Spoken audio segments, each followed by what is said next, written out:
Why don't we get in the running car? No, that's stupid. Let's go hide behind the chainsaws in the shed. Yeah. These are conversations about the dark side of HIPAA with hosts Donna Grindle and David Sims. This is the Help Me with HIPAA podcast. Thank you for that intro, Jack Rhysider of DarkNet Diaries. So this is going to be our Halloween episode for 2019. I'm so excited. As am I. I know you really are. You're always excited about our Halloween episodes. I love how you make sure that I do one every year, that I come up with something, because you get excited about it. Yeah. But this one, I think, is going to be in particularly satisfying for us and scary at the same time. Yeah, it will be, yes. Because what we're going to be talking about are some scary, scary things. Tales from the dark side of HIPAA. Or the cornfield, whichever one you... Yeah, either one. But, yeah. I do enjoy it because it's kind of a break from the norm, but it also gives us an opportunity to point out to people, what should you really be scared of? And it's not the $10 million fines that you see floating around. No, you should not be scared of all the people that run around and tell you, oh, these $1 million fines. I don't want you to be scared of that. I want you to listen closely to what we talk about today. That is what you should be scared of. Mm-hmm. It is the most terrifying part of what we do. Yeah, and it causes us to have nightmares. Let me just say, I know several people that have had nightmares because they are on the other side of this dark side. Mm-hmm. All right. So we've set that up. Yeah. All right. So you have any other announcements, or do you want to dive right in? Well, we need to talk about the boot camp because this comes out right before the boot camp. Oh, yeah. So if you have not signed up for the HIPAAbootcamp.com, certainly go to the boot camp. And, go to the website, sign up. If you got questions, shoot us an email. We can hook you up. Mm-hmm. If you need assistance in getting it approved, let us know. Yep. And the good thing about coming to the boot camp is you will be able to identify why these things we're about to talk about are so freaking scary. Well, yeah. And be able to not do them. Yeah. Yeah. Not do them. Yeah. You'll be able to spot somebody do them. And at the same time, prevent your organization from doing them. Mm-hmm. Don't make these mistakes. Absolutely. I think we've set it up pretty well. Now we've got to come through, which is always terrifying. All right. So we'll get into it after the break. Does your business work with medical practices? As a medical practice business associate, do you realize that if you have access to patient information, you have to follow the same HIPAA rules as your client? Call Carden today at 678-292-5001 so they can assess your privacy and security practices to help ensure you are protected and prepared. Visit cardenhq.com to learn more. 2/3 of small businesses that experience a cybersecurity breach end up closing their doors within 6 months. Cyber criminals are targeting your practice and coming after your most sensitive data. Visit us online and schedule a time to talk about what you can do to protect yourself, your patients, and your practice. Our website is securityfirstit.com. That's securityfirstit.com. All right, now it's time for Tales from the Dark Side of HIPAA. Or HIPAA. Yeah, that's it's kind of number one here. Yep. Okay, so, all right, tale number one. This is an actual post in a discussion board by MSP owners that set David's hair on fire. Regularly. Well, yeah. And so he often struggles because there's so much misinformation that goes on these boards. And he sent this one to me, which is what really prompted this Tales from the Dark Side. So we thought we'd start with that. And I don't know if David can read it, Can you read it, David? Can you read it? Can I read it without going nuts? Yeah. I'll try. Okay. Because it's your post. I'm glad I didn't see it and am not part of the discussion board. Yeah.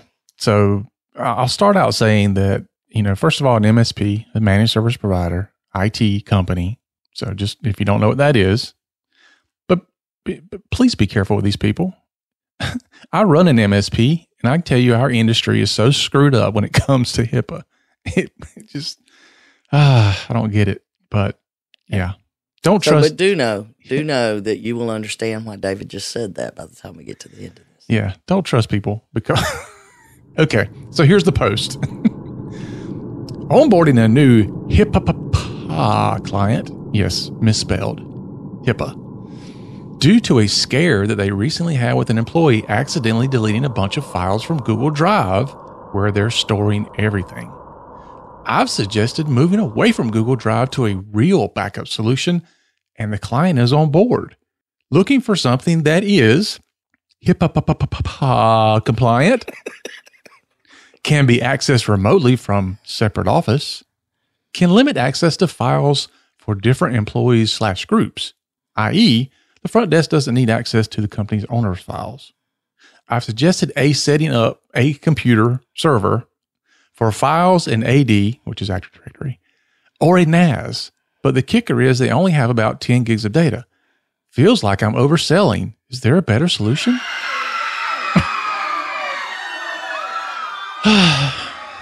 Where do you start with how horrifying this entire post is? Well, you know that first of all, it makes our skin crawl to read it with the HIPAA, and almost everybody will claim that's a typo.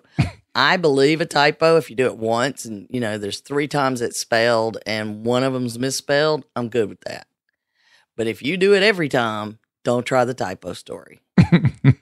And you know what we think about HIPAA.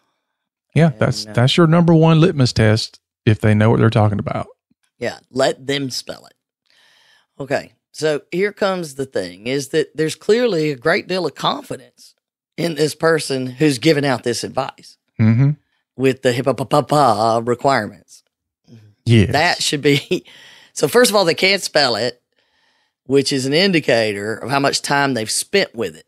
Yeah, which also tells me that they're not doing it in their own organization, or they could spell it because they would be in front of it so often. Exactly. They're not spending time with it if they can't spell it. And that confidence, and we get a lot of that from IT folks. They become overconfident. I don't know why overconfidence is so widespread in IT. But am I wrong? No, you're not. And I mean, this is my industry, and it drives me nuts. Yeah, we always said the programmer's last words. We don't need no stinking backup. Yeah, the MSP community as a whole, not all of them, obviously, not all of them, but as a whole, in general, believe that HIPAA, number one, is some mysterious, you can't read it and understand it or prove it legislation. That's number one. Number two, they think, HIPAA is just a bunch of security best practices. As long as you're following NIST cybersecurity framework, that's all you need. Right, which is also wrong. So this person does not know the HIPAA of which they speak in the manner in which they believe themselves to be an expert. No, they do not. Let us count the ways how this single post scared the bejesus out of us. Yes. So that little bit we read, let's go through it. Okay. Well, first of all, it drives me nuts. Google Drive under G Suite can be used in a HIPAA compliant manner and is done so by many large and small organizations. Yes. First of all, it's there's that misconception of what you've always been doing is absolutely wrong. That's not real. That's not how you should do it. If they are doing it properly, then it does work. You just, that alone tells me that, there's some, you've got to do it my way, and my way is the only way, mostly because I don't understand the other ways. Right. I don't understand that G Suite thing, so it can't be right. Let me move you into something else. Yeah. Well, there's no way Google Drive can be HIPAA compliant. Well, first of all, wrong. No. All right. So here's the thing. If they, if you are, doing a G Suite account and you do the BAA, which is there's a way to do it, and you set up the security options properly, yes, you can use all of the Google functionality in a HIPAA compliant manner. Yes, you can. Now, it may be possible that they have not done that, but he doesn't mention that. He doesn't go into it. So that's number one. The other misconception that IT folk have around this is they look for what is called a quote unquote HIPAA compliant solution. Yeah. And so they believe that if they buy something that has HIPAA compliant or HIPAA certified or whatever on it, all they have to do is just use that. Yes. Which is also not true. Wrong. As just freaking wrong. So, David's getting frustrated typing all of these answers, trying to lead people gently in the right direction. He's just going to start typing wrong. Mostly now, I think he'll just post this episode. All right. So, but if you do use G Suite in a HIPAA compliant manner, you can set it up as a backup solution. It's doable. And a real one, not a fake one. And if you are using G Suite, you can back up G Suite. So if somebody deletes things, you can get them back. Plus, there's also a trash history where you can recover things. So there's a long list of ways that just that one statement. So right away, we don't understand HIPAA and we don't understand G Suite. We know that. Right. From just that first section, the first couple of sentences. They don't understand either one of those. Now, here's the other thing. If we're wrong and they're not using G Suite, then they're using the free version. And what he should be concerned about is this is a major data breach that they're storing PHI on a free version of Google. That is a data breach. And we should be saying, holy crap, we've got a data breach. Let's do something about that. Yeah. Or if you're doing business with this MSP who doesn't know HIPAA and doesn't have a BAA with you, probably still have a breach on your hands if they're doing stuff around PHI. Yeah. And so it's just like one thing after another keeps happening here. Yeah. How many ways can we count a breach? I know. So we have to assume G Suite, because if it's not G Suite, then, we could scream and run for safety. Like that commercial where it's like, why don't we get in the running car? No, that's stupid. Let's go hide behind the chainsaws in the shed. Yeah. So there's all, that stuff. And more importantly, they should also have used G Suite security settings to control the access like he was talking about. Because, I know. This alone, just this part is not a concern that, we have to assume, you would know to look for that because you added it as a requirement of your solution you're looking for. So now just more iteration. All right. So that's just to do with the first couple of sentences. Just that part. We haven't even gotten to the HIPAA part, really. Now, David, I know how you feel about that list of requirements and saying a HIPAA compliant solution. Go ahead. Hit it. Well, first of all, there is no such thing as a HIPAA compliant software, product, service. HIPAA is something that applies to an organization. So I get the marketing side of things when somebody says HIPAA compliant solution, HIPAA compliant email, HIPAA, whatever, fill in the blank. I understand it from a marketing and sales standpoint, but people don't understand it from a practical standpoint, which drives me crazy because you can't just buy a HIPAA compliant solution. There's not a HIPAA compliant solution that you just buy it and you just put it out there and that's it. You're good. Now I'm HIPAA compliant. Boom. Yeah. Here it is. My silver bullet. Mm-hmm. It's crazy. And they don't get it. So no, it's not that. And no. It can be used in a HIPAA compliant manner, or it meets HIPAA minimums or something.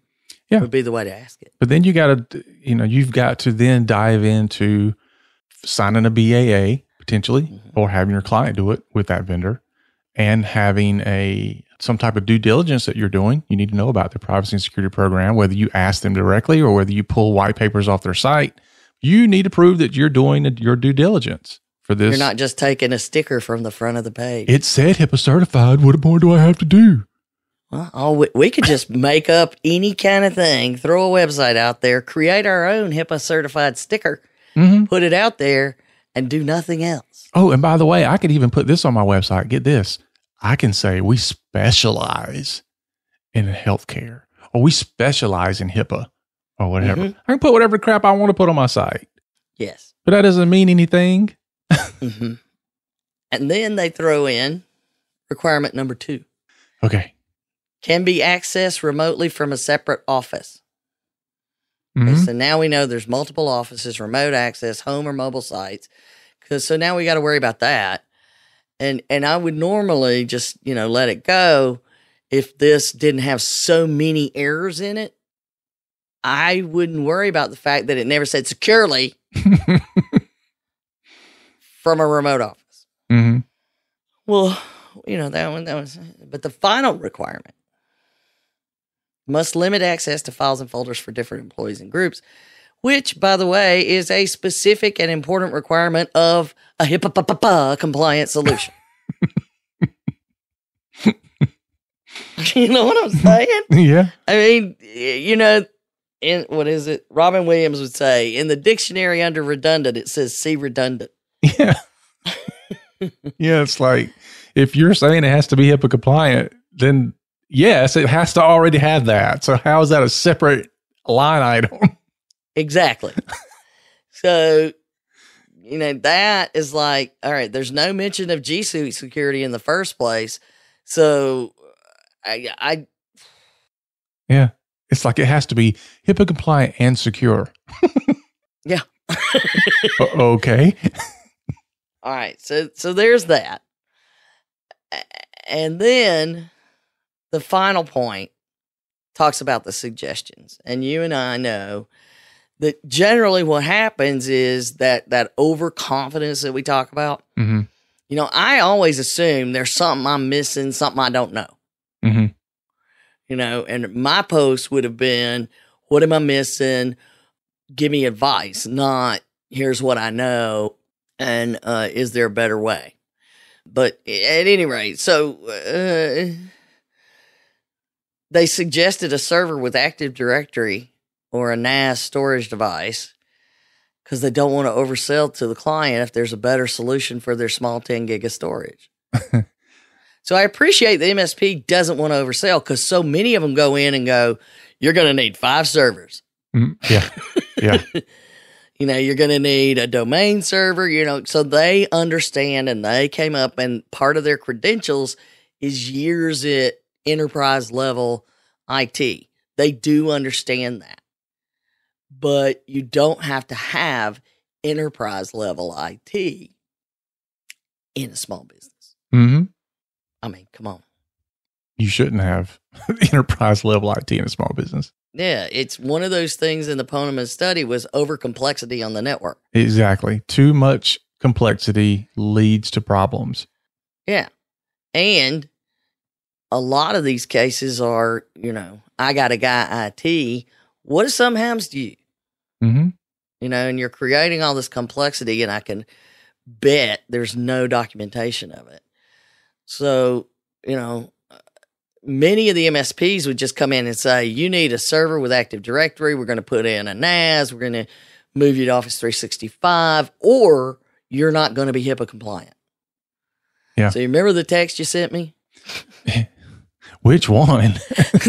when you were sitting in a sales presentation and somebody just told you it's impossible to be HIPAA compliant without an Active Directory server. Yeah, and that was a vendor that sells into the security and compliance space.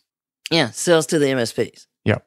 So they're getting the information from the vendors that are telling them it's impossible to be HIPAA compliant without an Active Directory server. Wrong. Let me tell you. Wrong. Wrong. It's absolutely not true. It's not true. So we'll tell you that right now. You know, it does make things easier. We're constantly looking for an alternative to it, but it's not required. So this is where we start, because we want you to understand that, you know, I'm sure that client that they're talking about actually believes that this MSP knows what they're doing now. Yeah. You know, and because they don't talk all the technical terms. I mean, look, the guy's heart's in the right place. I'm not faulting him for going out and trying to get feedback from the IT community and all that. What I fault him for is not understanding HIPAA, but coming across as if he does. Exactly. And so it's that part of, you know, I believe I understand it, but this is what I do all day, every day. Now, do I understand all the nuances of proper segmentation today? No. Don't do it all day, every day anymore. Don't want to. Because I do this. But, you know, that's David's job. It's not mine. But, you know, so it's not that this person is a bad person or intending to do harm. But I can tell you, they're making mistakes right now. Because the less they know, the worse it'll be with the mistakes they make. And it's going to create some carcass that comes floating to the surface blah, blah, blah, blah, blah, blah, blah, at some point because of these mistakes in the base understanding. Yep. And when that comes floating up, it's going to smell bad. And it's going to, you know, everybody's going to know about it. And it'll be way too late. Way too late. Yeah.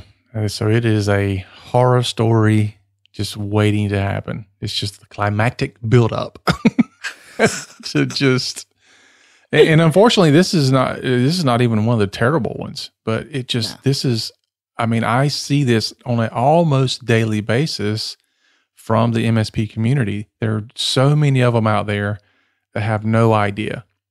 And the funniest part, or the saddest part, I'm not sure which, is that they complain about, you know, I have a doctor's office and they refuse to follow what I'm telling them because they need to do that to be HIPAA compliant. And then, but if you ask them, well, what are you doing to make sure you're HIPAA compliant? Because you're their vendor, the IT vendor. Well, we don't do any of that. I know.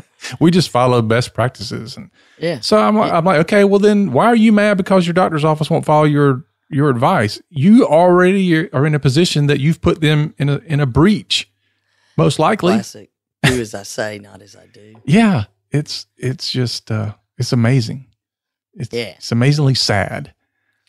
And so when these problems are created because of that amazingly sad scenario, and that carcass does pop to the top, our story number 2 about MSP ghosting will explain just how bad that carcass is. Because I can assure you, no one heading into this story would believe it. And I'm sure that none of the clients involved in this story, because it's very, very real. We are not making this up. And it's very, very scary for all the people involved. So you ready to go into I mean, to me, when we saw this story, I double checked and triple checked to see if, you know, maybe I'm missing something. Maybe this, and all I could say is, wow, wow, wow, wow. So here we go. You ready? I am ready. I have my marshmallows and I am sitting by the campfire. I know, got the flashlight in my face. Dozens of dental clinics in Oregon and Washington just doing their work. On July 3rd, 2019. Day before the 4th. You know, everybody's ready. You know, they got holiday plans. Mm-hmm. You know, they're going to go out on the lake.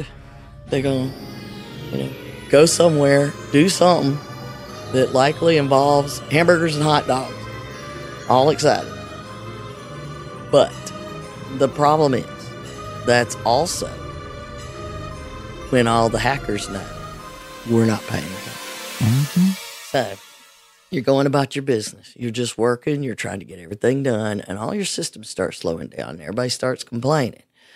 And they're not responding. And then all of a sudden, you can't do anything. And on the screen, you see a message telling you everything's locked and you need to pay a ransom. Mm. Everything. All of your systems. Every one of them. Locked. Now, panic sets in. Mm-hmm. As it always does. And everyone does the same thing. They call IT. Mm-hmm. So they start calling their IT support line. No one's answering. They're leaving messages. They're sending emails. Crickets. Nothing. No email. No text message. No voicemail. Nothing. And here's the thing. There were like a dozen other practices that had the same problem. So it's not just one. It's a bunch of them. All at the same time in the Portland area, the Oregon and Washington line there. And as one of the administrators, the office coordinator, said to a reporter, the second it happened, they ghosted everybody. They didn't give us a heads up. So all of them had the same IT company. Yes. Aha. And they were all hit with ransomware Mm. at the same time on July 3rd. Which apparently came through the IT company. One would believe that. There's a common thread. Any detective would say, what do these people have in common? Yeah. They don't even know each other, but look. And we'll name it and claim it because this is so bad. A Portland-based MSP, PM Consultants, Inc., was the MSP that did take care of every one of these, and I did take care. They did not continue because it was obvious they were hit, right? Oh, yeah. Well, they had apparently zero plan to deal with this. And they not only were they not prepared to handle the crisis, they didn't even try. Mm. They were blindsided by it. And as my mentor used to say, up an unsanitary tributary without adequate means of propulsion. And the ProPublica article, which had a lot of the details better than, some of the smaller ones. Basically, PM Consultants sent a Dear John letter to all their clients like a week later. A week later? Yeah. A Dear John letter. Like, see ya. Now, you put all your trust in these people that you think, and I bet they came in and said, you need to do this to be HIPAA compliant. At some point that conversation took place. And then there was the email. Talk about scary. Oh, gosh. Yeah. So first of all, you're hit. Everything's down. You can't get anybody from IT to answer the phone. And then when you finally do hear from IT, and I feel like you need to say this with like Darth Vader's voice or something, but Due to the size and scale of the attack, we are not optimistic about the chances for a full or timely recovery. At this time, we must recommend that you seek outside technical assistance with the recovery of your data. Peace out. That's it. It's like, we're done. We can't fix this, so good luck. Not we're calling in help. We're bringing in the cavalry. Just bye. Golly. Bye. But it gets worse.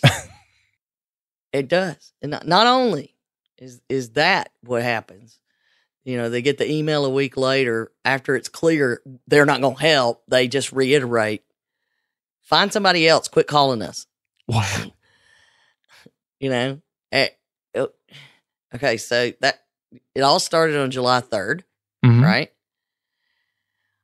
And they send another email on July 22nd.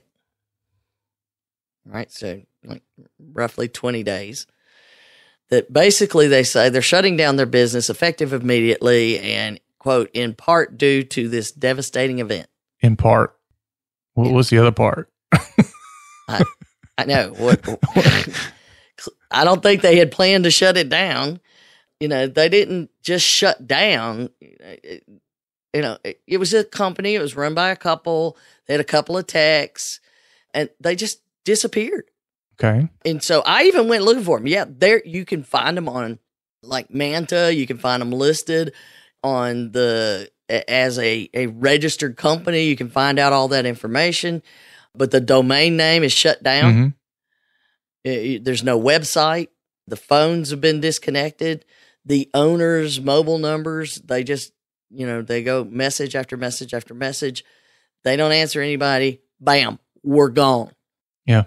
And, all these dentist offices were probably, at some point, I'm sure one of them was like, yeah, we should hire this guy because he's got all these other dentist offices because, he has to know what he's doing or we wouldn't have all these other clients that are dentists.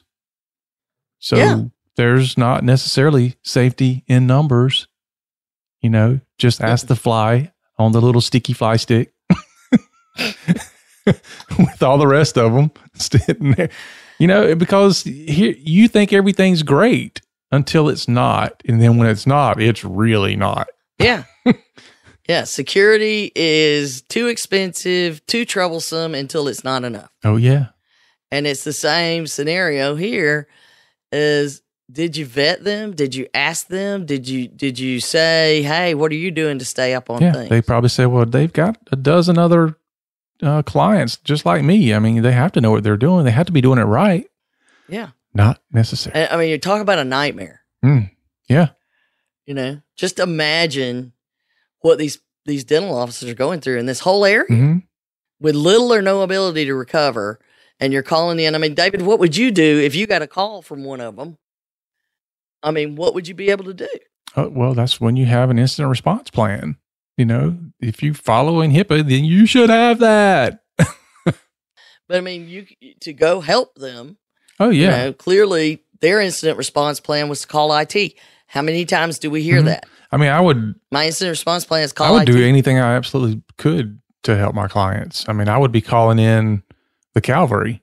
We have other vendors that we can fall back on for things like this. Heck, I would call our flipping competitors to get us to help if I needed to.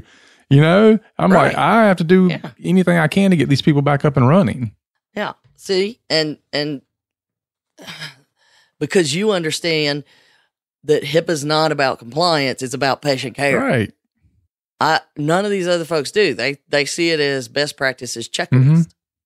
And the ultimate goal of your business is not part of their concern. But he probably had HIPAA compliant email. Well, and we do know that dental is well known. We just talked about it with that settlement, that it's been known for years that they tend not to worry about HIPAA. Yeah. Yeah. And it may not be all the MSP's fault. He or she could have said, you need these things. And they were like, nah, we're good. Well, but still, the MSP, like you said before, even if they were telling the clients, you need this, and they weren't doing it, you're still responsible for doing your own. Oh, yeah. You are still that person that if they're not doing theirs, it's still on you to do yours. And that meant that they should have been following up, worrying about security, evaluating stuff, because this MSP attack thing, this is not new. This is not the only time this has occurred.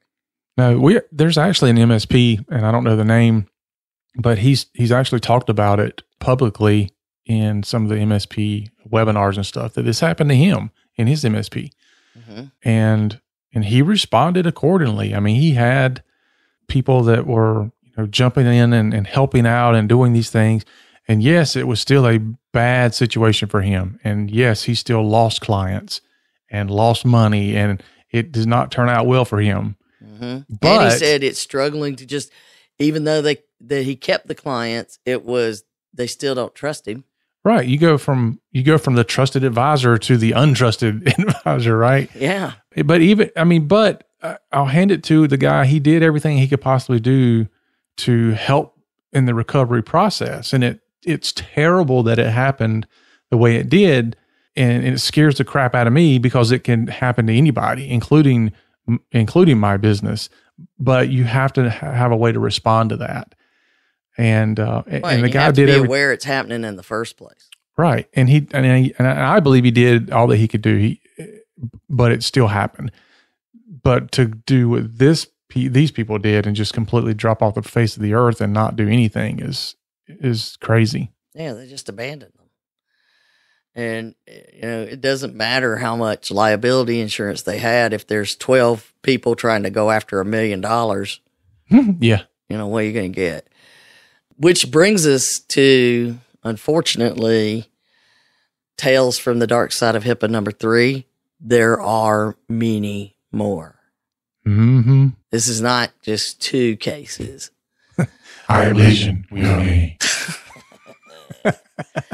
And we've talked about this, because let me tell you, like PM Consultants and some of these other folks where this has been hit, since the end of 2018, so for a year ago, the FBI was holding webinars and sending out warnings, and it was coming out of a lot of places telling MSPs that we know at Department of Homeland Security, FBI, so on and so forth, China is trying to use your tools, the ones that the MSPs use to run their business, as a gateway to do a lot of ransomware attacks simultaneously.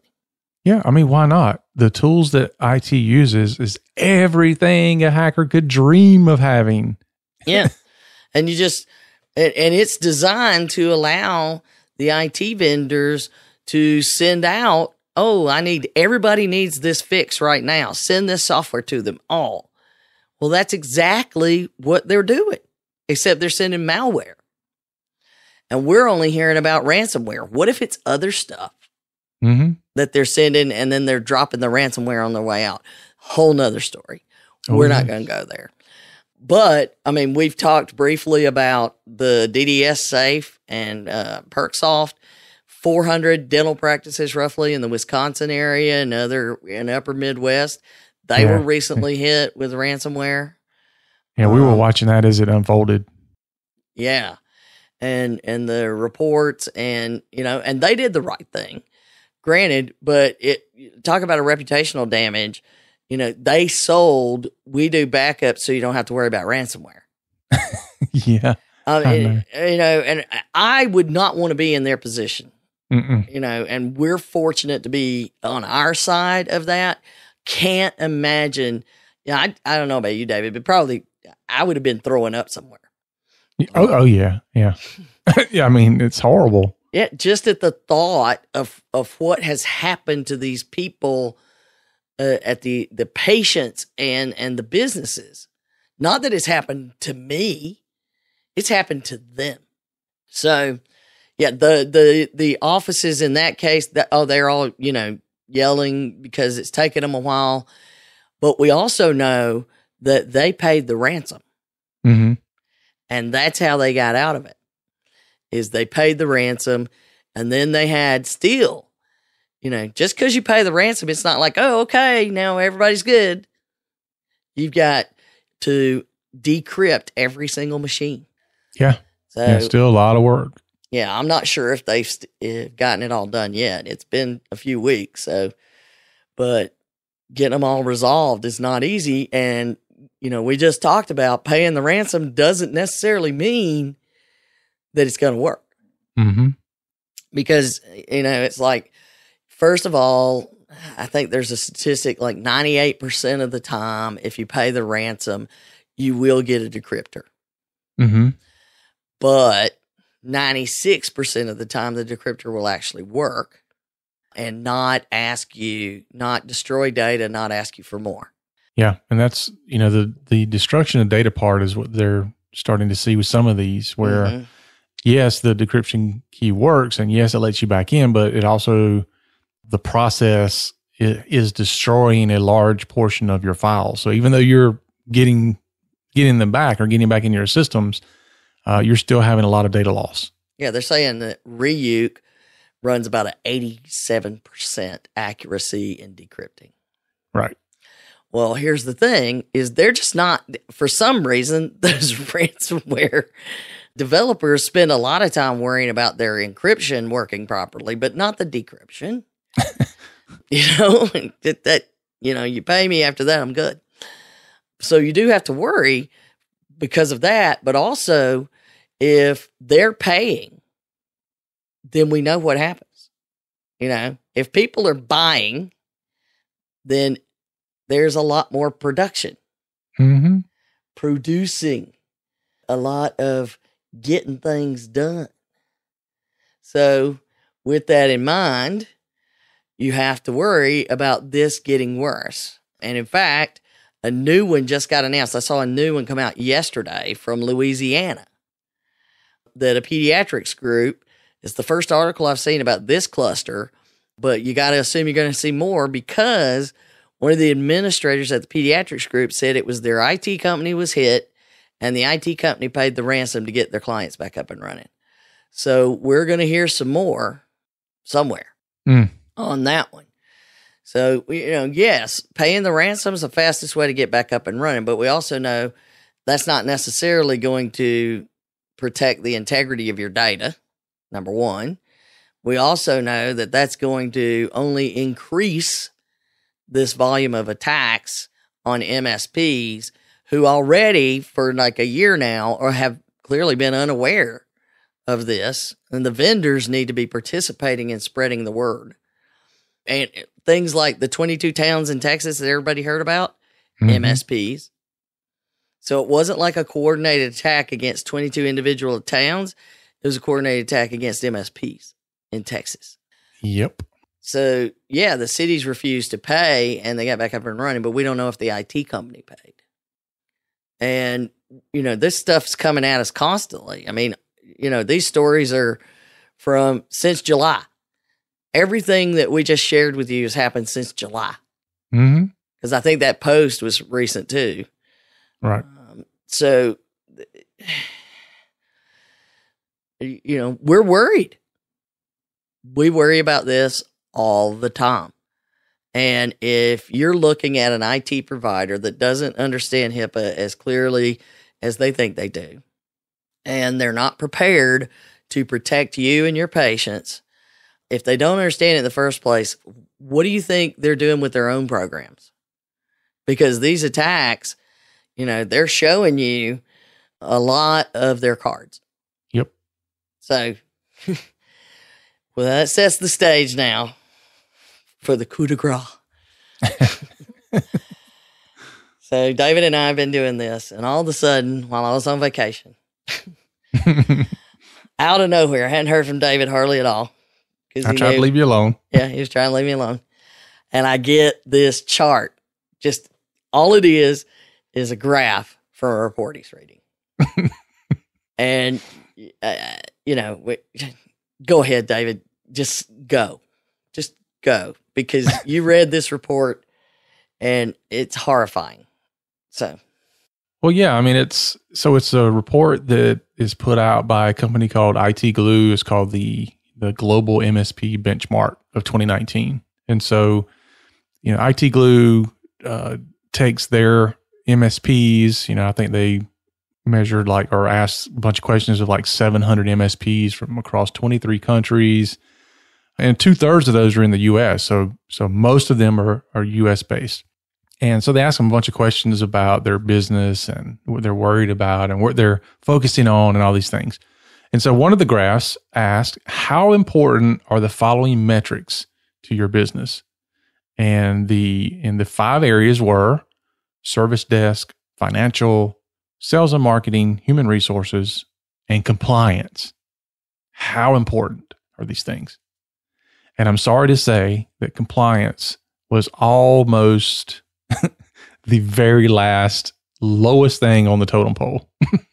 Yeah, like 1/10 of a point above. Yeah, so it's just barely above human resources, which, MSPs aren't really worried about human resources. Most of them are not big enough to deal with big human resource issues. So it's not really a concern. And just above that, not really a concern, is compliance. Not really a concern. Exactly. So is it not really a concern because they think they know it? Is it not really a concern because they're just not going to do it? I mean, I don't know. I don't know the answer to that. Well, and the other thing about the group that we're looking at, on these numbers is that, we got 2/3 of them are from the U.S. and 1/3 of the ones who say they specialize. So there's probably like 1/3 that say they specialize and 1/3 of those. So the majority of anybody that says they specialize in a vertical say that they're in healthcare. Well, yeah. Mm-hmm. So, hopefully the ones responding that worry about compliance are primarily the ones in healthcare. But the thing is that with all the state laws, you got New York Shield Act, you got the CCPA. I mean, the Texas healthcare requirements are like another layer of HIPAA. So every one of they need to be worried about this for their clients in every state. Yep. Compliance isn't going anywhere. I don't care whether it's HIPAA or not.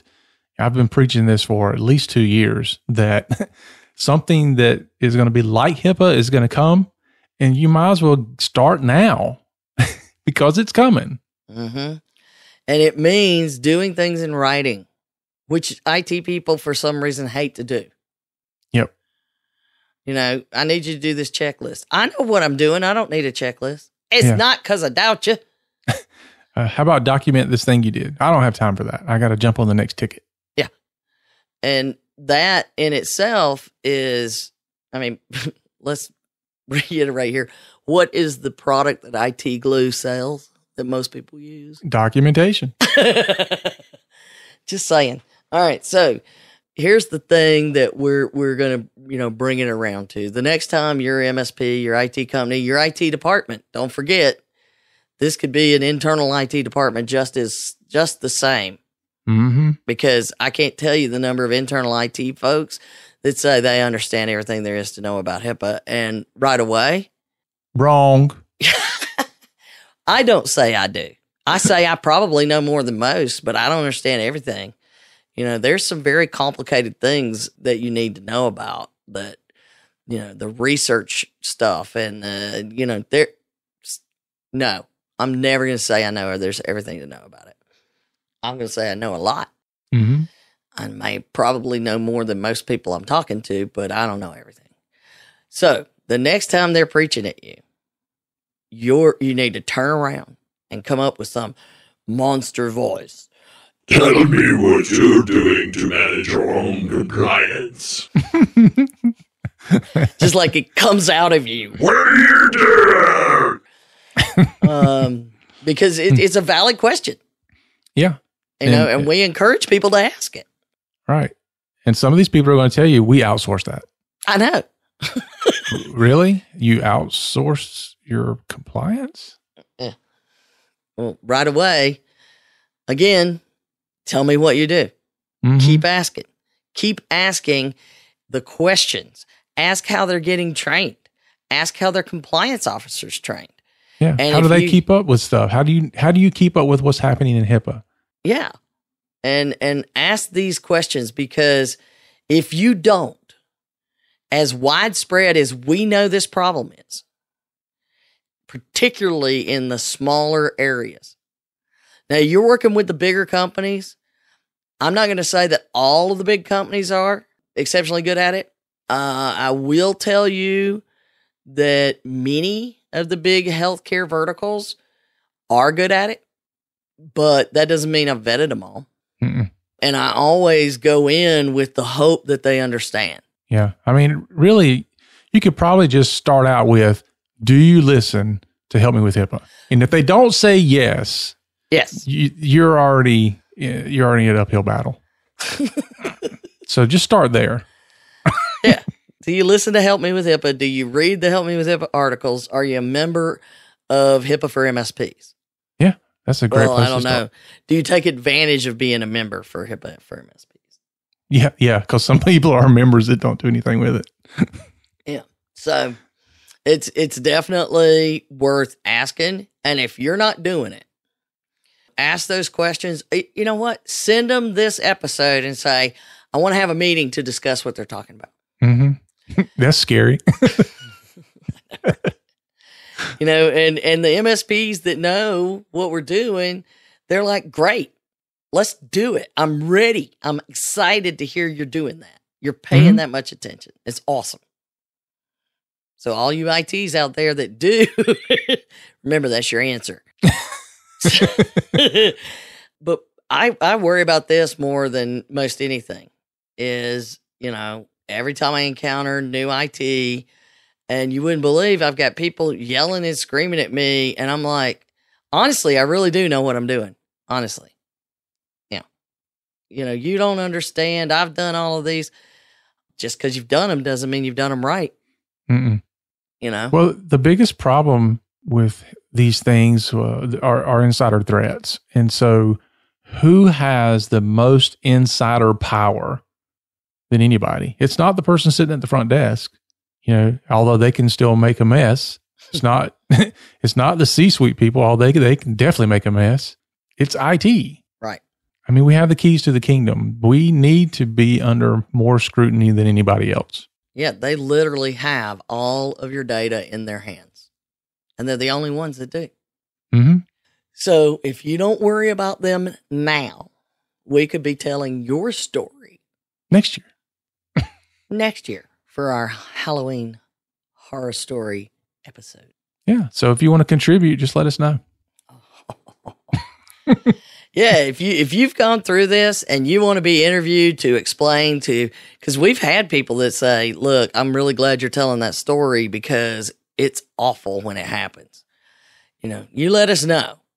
We would love to interview somebody that has gone through this kind of stuff, just to explain to people that it is real. And we're not, you know, we probably aren't even scratching the surface on how it feels to be on the other side. Oh, no. All right. Alrighty. Boo! Boo! Yeah, no kidding. Happy Halloween, folks. Alrighty. So that's our scary stories for this year. So hope you can wait till next year. It's a long wait. All right. So, folks, this is our show for today. Remember, follow us and share us out on your favorite social media site. Rate us on our podcasting app. Get the word out there, especially to MSPs. Help a brother out. Help a sister out. Yeah. Anyway. So remember, for Donna and myself, HIPAA is not about compliance. It's about patient care. You've been listening to the Help Me with HIPAA podcast, hosted by Donna Grindle and David Sims. The show created to help you with HIPAA. For more information or to ask us a question, visit our website at helpmewithhipaa.com. Neither Donna Grindle or David Sims are attorneys, and they do not offer binding legal advice concerning regulatory compliance. The information in this podcast should not be relied upon or construed as legal advice in any way. Consult your attorney for legal advice concerning compliance with HIPAA regulations.